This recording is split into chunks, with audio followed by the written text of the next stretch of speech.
गुप्त नवरात्रों में साधना की पूरी जानकारी की आवश्यकता है। शक्ति को कैसे भोग देना है, शक्ति का जप कैसे करना है, कितनी स्थिति में हमने जप करना चाहिए, कैसे भोग करना चाहिए, गुरु सानिध्य में तो कैसे जप करना चाहिए। जय श्री राम, जय माता दी, बालाजी महाराज की जय।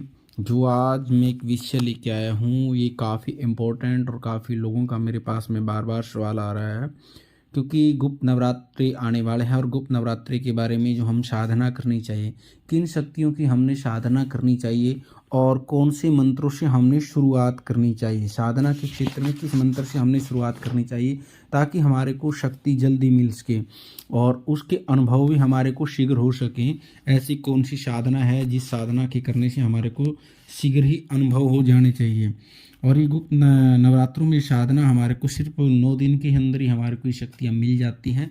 यदि हमने इनके गुप्त नवरात्रों में साधना की पूरी जानकारी की आवश्यकता है, शक्ति को कैसे भोग देना है, शक्ति का जप कैसे करना है, कितनी स्थिति में हमने जप करना चाहिए, कैसे भोग करना चाहिए, गुरु सानिध्य में तो कैसे जप करना चाहिए, यदि बिना गुरु के हैं तो हमने जप कैसे करना है, भोग कैसे लगाना चाहिए शक्ति को, ताकि हमारे को उस शक्ति की पूरी जानकारी जब तक नहीं होगी तब तक हमारे को उस शक्ति का हमारे ऊपर सिद्धि नहीं मिल पाएगी किसी भी तरह से, किसी भी मंत्र की। तो इसकी पूरी मैं जानकारी आपको इस वीडियो में दूंगा। इस वीडियो को आप अंत तक जरूर देखना और जिन जिन लोगों ने चैनल को सब्सक्राइब नहीं किया आप चैनल को सब्सक्राइब करना, क्योंकि हमारा बालाजी दरबार लगता है। दरबार संबंधी जानकारियाँ फिर किसी ने ऑनलाइन पूछा लेनी हो तो दरबार के चैनल से आप सीधी ऑनलाइन पूछा ले सकते हैं। और जो ये जानकारी है ये है गुप्त नवरात्रों की साधना के बारे में। हमने गुप्त नवरात्रों में साधना कैसी करनी चाहिए और जो ये साधना बताने जा रहा हूँ ये माँ शीतला की साधना है और एक छोटा मंत्र है, बिल्कुल छोटा मंत्र है। और इसकी साधना कैसे करनी है, इसकी पूरी विधि क्या है, नियम क्या है। शीतला माता की साधना करनी है हमने गुप्त नवरात्रों के अंदर। सबसे पहले तो हमारे को जानकारी होनी चाहिए साधना की। जो साधना करने वाले लोग होते हैं उनके लिए गुप्त नवरात्रि सबसे सुनहरी अवसर आता है गुप्त नवरात्रि का। और गुप्त नवरात्रों में जितनी हम साधनाएं को गुप्त रखेंगे उतने ही हमारे को जल्दी फल मिलता है। साधना के अनुभव जैसे हम साधना कर रहे होते हैं तो उसके अनुभव हमें किसी को शेयर नहीं करने चाहिए। सिर्फ जिससे हम जानकारी लेते हैं या फिर गुरु को, उनको ही हमने अनुभव शेयर करने चाहिए। अन्यथा साधना के जितने भी हमारे अनुभव होते हैं किसी को शेयर नहीं करने चाहिए। और इसके आगे क्या है, यदि आप सबसे पहले हमने साधना कहाँ से शुरू करनी चाहिए। सबसे पहले हमने किसी भी देवी की हो साधना, देव की हो, पीर की, फकीर की, माता की, मशाने की, कहीं की भी कुछ साधना हो तो हमें सबसे पहले बीज मंत्र की शुरुआत करनी चाहिए।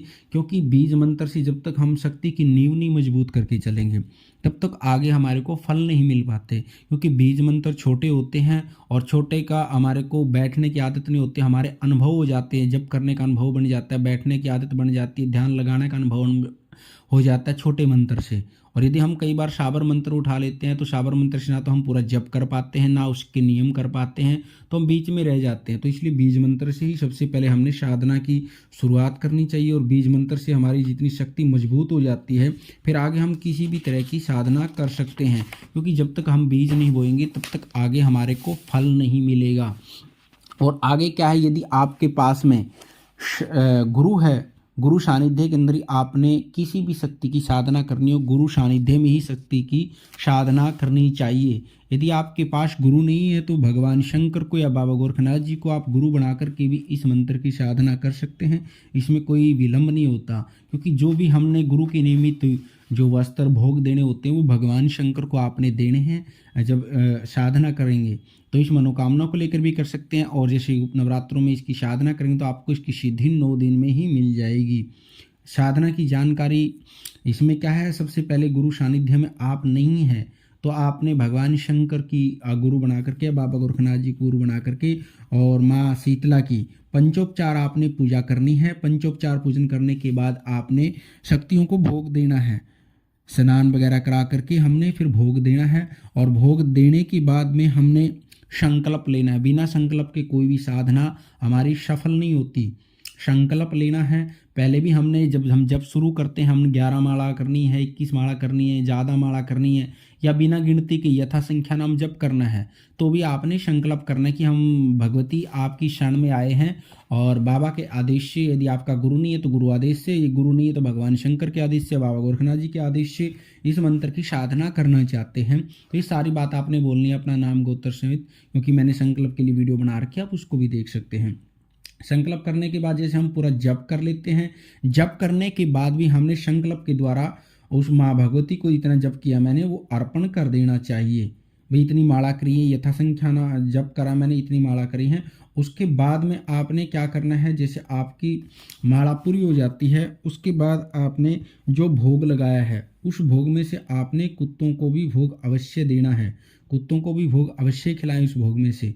और आगे मैं मंत्र बता देता हूँ आपको, फिर आगे पूरी जानकारी दूंगा मंत्र को आगे पूर्ण कैसे करना है। ये मंत्र है ओम हरिंग, ओम हरिंग भी बोलते हैं हम इसको, हरिम भी बोल सकते हैं। ओम हरिंग श्री शीतलाय नमः, श्री शीतलाय नमः, शीतलाय नमः।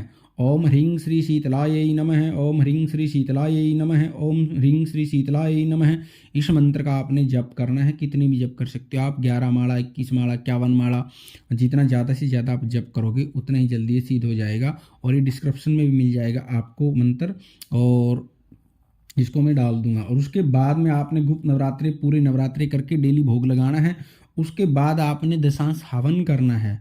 हवन करने के बाद में आपने पूर्ण आहुति करनी है। पूर्ण आहुति के बाद में आपने माँ भगवती को नारियल, चुनरी, श्रृंगार, जो भी आपका सामर्थ्य है उस हिसाब से आपको माँ भगवती को चीज़ें अर्पण करनी है, श्रृंगार, नारियल, चुनरी और भोग। उसके बाद आपने कंजकों को भोग अवश्य लगाना है, कंजकों को भोग अवश्य खिलाना है। आप घर में बुला के नहीं खिला सकते तो कोई भी आप जैसे केले का प्रसाद, मीठे का दक्षिणा के साथ उनको कंजकों को कहीं भी दे सकते हैं, ठीक है। और ये गुप्त ही रखनी है जानकारी, किसी को बताना नहीं है। और उसके बाद में आप जैसे पूरी विधि कर लेंगे और कंजकों को आप प्रसाद दे दोगे, उसके बाद ये हमारी पूरी की पूरी साधना पूर्ण हो जाती है। और साधना पूर्ण होने के बाद भी आप उस मंत्र का प्रयोग कर सकते हैं। प्रयोग करने की जानकारी है जो मैं अगली वाले वीडियो में दूंगा। प्रयोग हमने कैसे करना चाहिए, सिद्ध मंत्रों का प्रयोग कैसे होता है। और कुत्ते को भोग अवश्य खिलाए, यदि माँ शीतला की आप साधना कर रहे हैं तो कुत्ते को भोग अवश्य दें। दोबारा फिर एक बार मैं मंत्र बता देता हूँ। ओम ह्रीं श्री शीतलाय नमः, ओम ह्रीं श्री शीतलाय नमः। यदि आपको जानकारी अच्छी लगे तो वीडियो को लाइक करना, चैनल को सब्सक्राइब करना। माँ भगवती की, माँ शीतला की कृपा आपके परिवार पर बनी रहेगी। सभी को जय माता दी, जय श्री राम।